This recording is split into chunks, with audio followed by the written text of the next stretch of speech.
이스라엘 백성들 구원하신 분이 누구세요? 하나님. 출애굽하셨잖아요. 어린 양이 비로 구원하시고 홍해를 건너게 하시고 쫓아오는 애굽의 군대는 수장시키시고 시내산에서 율법을 주시고 광야에서 아말렉과 싸워 승리하게 하시고 가나안 땅을 차지하게 만드시는 분이 누구죠? 하나님. 모세의 뒤를 이은 여호수아를 통해서 놀란 승리를 거두게 하시잖아요. 요단강을 가르시고 여리고를 무너뜨리시고 북부 연합과의 싸움, 남부 연합과의 싸움에서 승리하게 하시고, 자, 하나님이 구원해 주셨고 하나님이 가나안 땅을 주셨는데 어떻게 됐느냐? 북이스라엘은 주전 722년에 아수르 왕에 의해서 호세아 왕 때 멸망을 당해요. 혼혈 정책으로 막 섞여버려요. 남유다는 주전 586년 바벨론 왕 느부갓네살에 의해서 시드기야 왕 때 멸망을 당해요. 죄다 바벨론으로 끌려가 버려요. 그럼 하나님 실패하신 거 아니냐? 하나님 무능력하신 거 아니냐? 아니, 하나님이 구원해 주셨고 가나안 땅을 주셨는데 그 가나안 땅에서 도로 다 쫓겨났잖아요. 그 하나님 실패 아니냐? 이렇게 질문할 수가 있을까요? 아니죠. 왜 아니냐? 흩어지게 만드시고 쫓겨나게 만드신 분이 하나님이시거든요. 왜? 죄 때문에. 엄밀히 말하면 죄를 회개하지 않기 때문에. 하나님의 선지자들을 보내신 목적이 뭐예요? 말씀을 들으라는 거죠. 말씀을 듣고 하나님께로 돌아오라는 거죠. 다시 말해 회개하라는 거죠. 근데 듣지 않으니까 하나님이 징계 채찍을 때리시는 거예요. 심판의 불을 붙여 버리신 거예요. 하나님의 실패가 아니라는 거죠. 그리고 또 하나 중요한 점이 있는데요. 이런 과정을 통해서 하나님의 이름이 오히려 높아지는 기회들이 생겨난다는 거예요. 자, 오늘 말씀 이해 못할 구절이 9절에 나오는데, 그때 내가 여러 백성의 입술을 깨끗하게 하여 그들이 다 여호와의 이름을 부르며 한 가지로 나를 섬기게 하리니. 이게 말이 안 되죠. 나라가 망했단 말이에요. 하나님의 백성인 이스라엘이, 북이스라엘이, 남유다가 망했단 말이에요. 하나님의 백성들이 망했는데, 하나님을 섬기는 백성들로 구성된 나라가 망했는데 이방에서 하나님의 이름을 부르게 하신다? 이게 어떻게 가능하냐는 거죠. 그런데 가능합니다. 하나님이 가능하게 하십니다. 조금만 생각을 해볼게요. 여러분, 이 바벨론에 끌려간 유대인들 중에 꽤 유명한 인물이 있죠. 누구예요? 다니엘. 이 다니엘이 고위직까지 올라가잖아요. 다리오 왕 때는요, 3명의 총리 중에서 이 2명을 제치고 1인 총리 제재로 바꾸려고 그러는데, 그 1인 총리가 누구냐? 다니엘이 되게 만들려고 다리오 왕의 마음을 먹은 거예요. 근데 나머지 종족들이, 야, 이거 저 굴러온 돌이 갈대아 사람들 다 물리치고 이 본토베기를 다 물리치고 저 유대 땅에서 굴러온 돌이 박힌 돌 빼내네, 이러면서 모의를 내서 다니엘을 실각시키려고 계략을 짜내잖아요. 그게 뭐예요? 왕의 다른 신이나 사람에게 기도하면은 사자굴에 집어넣는 법령을 통과시키도록 왕에게 먼저 제안한 겁니다. 왕하고 이 군신들하고는요, 끝없이 권력 투쟁을 해요. 역사책을 조금 읽어본 사람들은 압니다. 왕이 무조건 힘을 가지는 게 아니에요. 이 권력 투쟁에서 승리를 하면은 절대 힘을 갖는 거고, 이 권력 투쟁에서 패배하면은 이 군신들에 의해서 휘둘리는 거고. 이 조선 시대에도 이런 일들이 굉장히 많이 발생을 하거든요.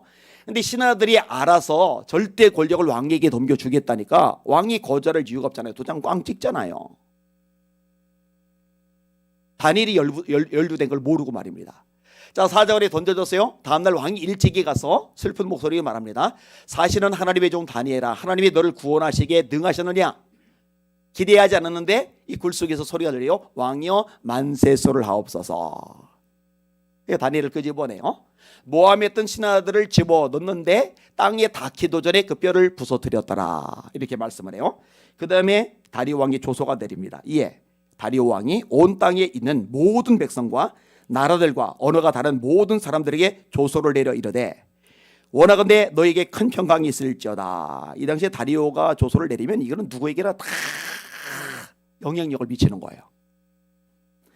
내가 이제 조소를 내리노라. 내 나라 관할 아래에 있는 사람들은 다 다니엘의 하나님 앞에서 떨며 두려워할지니 그는 살아계신 하나님이시요 영원히 변하지 아니하실 이시며 그의 나라는 멸망하지 아니할 것이요 그의 권세는 무궁할 것이며 그는 구원도 하시며 건져내기도 하시며 하늘에서든지 땅에서든지 이적과 기사를 행하시는 이로서 다니엘을 구원하여 사자의 입에서 벗어나게 하셨음이라 하여더라. 오히려 이 유대 땅에 머물러 있을 때보다 포로로 끌려가고 나서 열방 중에 하나님의 이름이 더 높아지는 이 어처구니 없는 일. 놀랍지 않아요? 여러분 사드락 메삭 아벳느고도 마찬가지잖아요. 풀무불에 던져졌단 말이에요. 우상 숭배를 거절했다는 이유로. 근데 하나님이 터럭 하나 상하지 않도록 살려내세요. 느부갓네살이 맹렬히 타는 풀무불 악이 가까이 가서 불러 이르되 지극히 높으신 하나님의 종 사드락 메삭 아벳느고야. 여러분 느부갓네살이 지극히 높으신 하나님 이런 말 쓸 사람이 아니잖아요. 눈앞에 기적을 보니까 자기도 모르게 이런 고백이 나와버리는 거야. 하나님의 이름이 높아지는 거야. 할렐루야.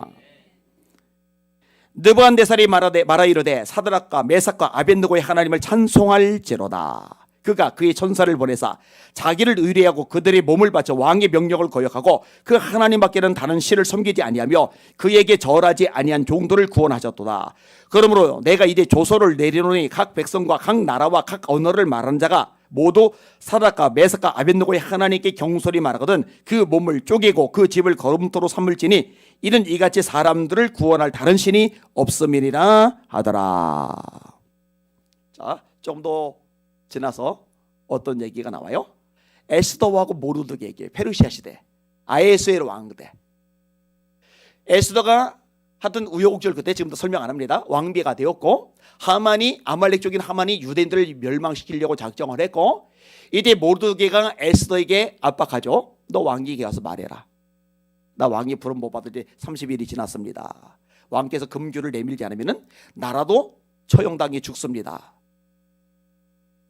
너 잠잠하면 하나님의 다른 방법으로 우리를 구원해 내실 거지만 너와 네 아비 집은 멸망할 줄 알아라. 네가 왕 후의 위를 얻은 것이 이때를 위함이 아닌 줄 누가 알겠느냐. 에스더가 보니까 맞거든요. 예, 갈게요. 내가 죽으면 죽으리다. 당신은 유대인과 더불어 3일간 먹지도 말고 마시지도 말고 금식하세요. 나도 내 시녀들과 더불어 먹지도 않고 마시지도 않고 금식하겠습니다. 그리고 구원에 대한 역사를 이루어요. 그래서 나온 절기가 제비를 뽑는다 해서 부림절이잖아요. 자, 이 일이 있고 나서 어떤 일이 발생합니까? 모르드게가 푸르고 흰 조복을 입고 큰 금과를 쓰고 자색 가는 베옷을 입고 왕 앞에서 나오니 수산성이 즐거이 부르며 기뻐하고 유대인에게는 영광과 즐거움과 기쁨과 존귀함이 있는지라. 왕의 어명이 일어난 각 지방 각 읍에서 유다인들이 즐기고 기뻐하여 잔치를 베풀고 그날을 명절로 삼으니 본토 백성이 페르시아 사람이죠. 이 본토 백성이 유다인을 두려워하여 유다인 되는 자가 많더라. 여러분 이게 하나님이 일하시는 방법입니다. 근데 우리가 주목할 게 있어요.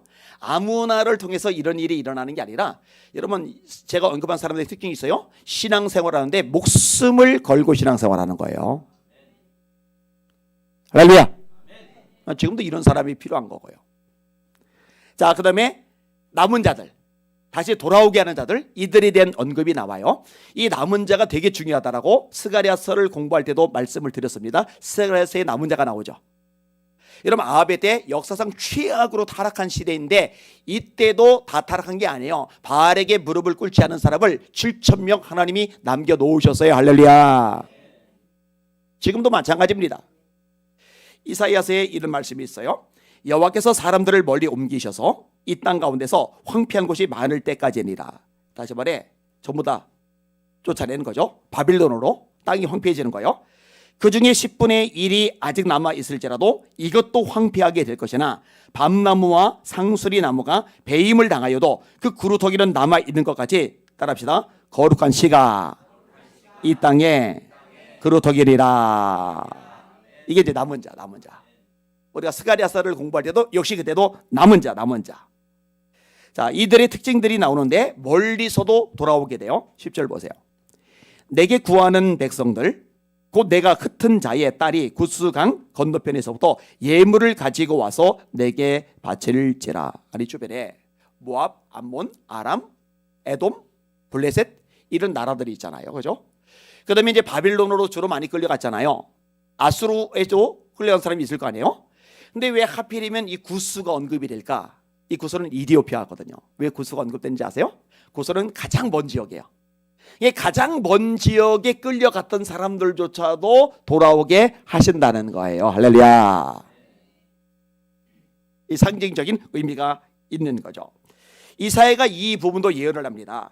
자식을 잃었을 때에 낳은 자녀가 후일에 네 귀에 말하기를 이곳이 되게 좁으니 넓혀서 내가 거주하게 하라리니 그때에 네가 내 마음에 이르기를 누가 나를 위하여 이들을 낳았는고 나는 자녀를 잃고 외로워졌으며 사로잡혀 유리하였거늘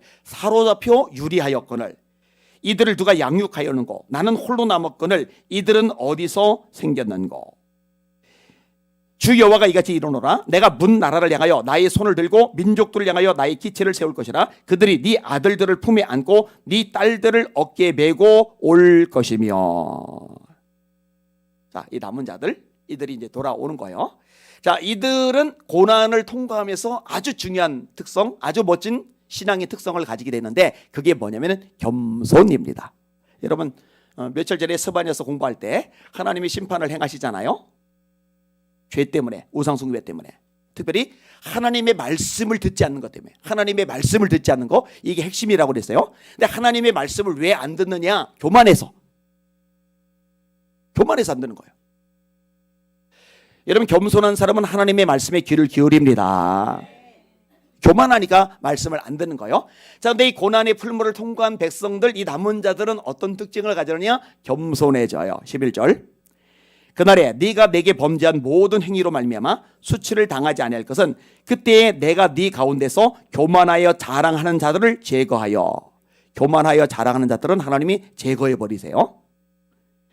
제거하여 네가 나의 성산에서 다시는 교만하지 않게 할 것입니다. 여러분 고난, 시련, 극심한 징계 이 과정을 통해서 주어지는 놀라운 축복이 뭔지 알아요? 놀라운 기적이 뭔지 알아요? 사람이 하나님 앞에서 납작 엎드리게 된다는 겁니다. 여러분 그게 복입니다. 그게 복이에요. 하나님이 교만한 자들을 물리치시되 겸손한 자들에게는 은혜를 베푸시느니라. 누구든지 자기를 높이는 자는 낮아지고 자기를 낮추는 자는 높아지리라. 하나님의 능하신 손 아래서 겸손하라. 때가 되면 너희를 높이시리라. 뭐 이런 얘기 뭐 한없이 인용할 수가 있죠. 자, 돌아오게 하세요. 구스 땅에서조차도 이들은 고난의 풀무를 통과하면서 겸손해진 자들이에요. 그리고 이제 하나님의 보호하심을 받아요. 12절. 내가 곤고하고 가난한 백성을 네 가운데에 남겨두리니 그들이 여호와의 이름을 의탁하여 보호를 받을지라. 여러분 유다가 왜 망했죠? 하나님이 보호하시지 않으니까 망하는 거죠. 이사야서 5장에 보면 하나님이 극상품 포도나무를 심으세요. 잘 꾸며놓고 울타리 두르고 망대 세우고. 근데 좋은 포도 열매 맺기를 바랐더니 들포도를 맺었어요. 하나님이 취하신 방법이 뭐였죠? 울타리 제거. 울타리가 뭐예요? 하나님의 보호를 말하는 거거든요. 내가 나의 사랑하는 자를 위하여 노래하되 내가 사랑하는 자의 포도원을 노래하리라. 내가 사랑하는 자에게 포도원이 있으며 심히 기름진 사내로다. 땅을 파서 도를 제하고 극산품 포도나무를 심었도다. 그중에 망대를 세웠고 또 그 안에 술틀을 팠도다. 좋은 포도 몇 개를 발았더니 들포도를 맺었도다. 이거 유대를 말하는 거예요. 예루살렘 땅. 예루살렘 주민과 유다 사람들아 구하노니 이제 나와 내 포도원 사이에 사리를 판단하라. 내가 내 포도원을 위하여 행한 것 외에 무엇을 더할 것이 있으랴. 내가 좋은 포도 맺기를 기다렸거늘 들포도를 맺으면 어찌 됨인고. 이제 내가 내 포도원에 어떻게 행할지를 너에게 이르리라. 어떻게 행하시려냐? 내가 그 울타리를 걷어 먹힘을 당하게 하며 그 담을 허로 짓밟히게 할 것이다. 잊지 마세요. 하나님이 보호하지 않으시면 초토화됩니다. 여러분 대한민국 하나님이 보호해 주지 않으면 끝납니다. 한국교회 하나님이 보호해 주지 않으면 박살납니다. 거꾸로 하나님이 보호해 주시면은 뭐 북한이 뭐 일본이 뭐 중국이 러시아가 뭐 세계 어느 나라가 아니 연합군이 와도 안전합니다. 하나님이 보호해 주시면 한국교회 건드릴 존재 없습니다. 내가 이 반석 위에 교회를 세우리니 음부의 권세가 이기지 못하리라. 세상에서 너희가 환난을 나가라 담대하라. 내가 세상을 이겨노라.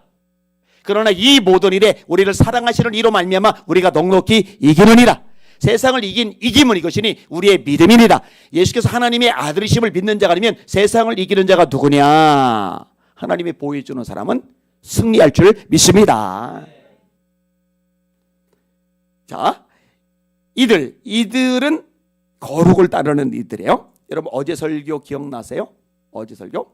성경에서 굉장히 많이 나오고 강력하게 강조하고 있음에도 불구하고 한국교회가 좀 무심하게 지나가는 거 중요한 단어 공의. 어제 설교 들어보면 기억날까요? 공의. 제가 일부만 인용해도 줄줄이 성경 곳곳마다 나오잖아요. 호세아에서도 나오고 이사에서 나오고 시편에서도 나오고 율법서에서도 나오고 계속 공의. 이걸 다른 말로 하면 거룩. 이 거룩이라는 개념은 여러분들이 더 많이 들으셨죠. 제가 뭐 수없이 반복하는 게 거룩이니까 하나님의 뜻은 이것이니 너희의 거룩함이라 하면서 제가 줄줄이 열견하는 거잖아요. 이건 앞으로도 수시로 인용을 해드릴 거예요. 자, 그 구체적인 표현이 뭐냐? 13절 보세요. 공의의 모습인데 이스라엘의 남은 자는 악을 행하지 아니하며 거짓을 말하지 아니하며 입에 거짓된 혀가 없으며 먹고 누울지라도 그들을 두렵게 할 자가 없으리라. 이 고난의 과정을 거쳐가면서 연단이 된 거예요. 다듬어진 거예요. 죄를 버리게 된 거예요. 따라합시다. 고난 당한 것이 내게 유익이라. 이로 인하여 주의 율례를 배우게 되었나이다. 이거 하나님의 말씀인데 정말로 믿으시는 분들만 아멘. 다시 한번 따라하세요. 고난 당하기 전에는 내가 그릇 행하더니 이제는 주의 계명을 지켜나이다. 이 말씀 하나님의 말씀으로 믿으시면 아멘. 자, 말씀을 정리할게요. 자, 가만히 보면은 하나님이 실패하신 것 같아 보이잖아요. 아니, 출애굽시킨 거 하나님이시고 가나안 땅 주신 거 하나님인데 이걸 몽땅 빼앗기고 쫓겨났으니까 하나님이 무능력한 것처럼. 아니요. 이 과정을 통해 하나님의 이름이 오히려 높아져요. 여러분, 예수님이 교회를 세웠단 말이에요. 예수님이 분명히 음부의 권세가 이기지 못한다고 하셨어요. 근데 야고보 사도가 헤롯에 의해서 죽임을 당하지 않았나? 베드로가 감옥에 처박히지 않았나? 스데반이 돌에 맞아 죽지 않았나? 성도들이 도망자가 돼서 당장 잠잘 집도 없지? 먹고 살기도 막연하지? 세상에 하나님 무능력하셔서 당신의 종들을 이렇게 생고생 시키고 밑바닥이 굴러 떨어지게 하시고. 아니요, 고난당했는데 흩어졌는데 이게 하나님의 이름이 확산되는 계기가 돼요. 사도행전 11장 19절. 그때 스데반의 일로 일어난 환난으로 말미암아 흩어진 자들이 베니게와 구브로와 안디옥까지 이르러 유대인에게만 말씀을 전하는데 그중에 구브로와 구레네 몇 사람이 안디옥에 이르러 헬라인에게도 말하여 주 예수를 전파하니 주의 손이 그들과 함께 하심에 허다한 무리가 믿고 주께 더하더라. 초토화된 것 같은데, 초토화된 것 같은 상황이 오히려 이방인들에게 하나님 이름이, 예수님의 이름이 퍼져지는 기회로 작용을 해버려요. 이때 생긴 교회가 안디옥 교회. 안디옥 교회가 강성해져요. 바울과 바나바를 파송해요. 나중에 바울과 실라, 바나바, 마가 두 팀으로 늘어나요. 그러면서 비시디아, 안디옥, 루스다, 더베, 이고니온 각 지역에 복음이 전파되면서 엄청난 복음의 진보가 이루어져요.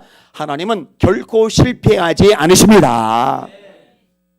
이 하나님을 믿으시는 저와 여러분들 되시기를 예수님의 이름으로 축원합니다. 자꾸 이제 근시안으로 바로함만 보니까, 문제만 보니까, 장애물만 보니까, 현실만 보니까 주저앉고 맥 빠지고 절망하고 우울해지는데 노. 어차피 모든 건 하나님의 손에 달려있고 합력하여 선을 이루게 하시는 전능자가 우리 아버지 하나님이십니다. 강하고 담대하라 여호와를 바라는 너희들아. 또 손 드시고 합심하여 기도합시다. 하나님, 스바냐서 말씀 이제 마지막에서 두 번째 말씀, 내일이 이제 마지막인데 참 좋잖아요. 얼마 전에 스가랴 다 마쳤고 그다음에 나훔 다 마쳤고 이제 내일이면 스바냐 다 마치는데, 제가 가끔 얘기하잖아요. 대학교 때 성경을 40장, 50장, 60장, 70장 읽으면서 믿음이 쭉쭉쭉 자랐다고. 그런 즉 믿음은 들음에서 나고 들음은 그리스도의 말씀으로 말미암느니라. 이 말씀이 우리 믿음을 키워주거든요. 하나님, 말씀 들었는데 이 말씀 듣기에 우리 믿음이 산 믿음 되게 하여 주시옵소서. 우리 믿음이 큰 믿음 되게 하여 주시옵소서. 역사 만물 세상 국제 정세의 모든 것의 주인이신 하나님을 믿고 담대하게 하여 주시옵소서. 저희 한번 부르고 합심하여 기도합니다.